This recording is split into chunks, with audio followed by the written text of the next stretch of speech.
solar works with the battery by producing DC power from photovoltaic rays, sending that to our inverter, and then sending that power and converting it to AC power to the home.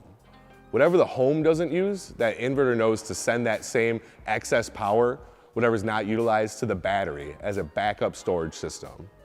As that battery is fully charged and that homeowner doesn't need to use that power at that moment, at that time, solar then backfeeds to the utility grid with something called net metering. So when a home loses power, the inverter kicks into a mode called islanding mode.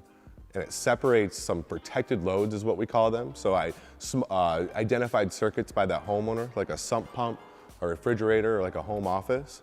And that battery supports those loads so our homeowner can still remain and use those circuits. And then obviously when the power kicks back on, the system goes and operates just like it was before.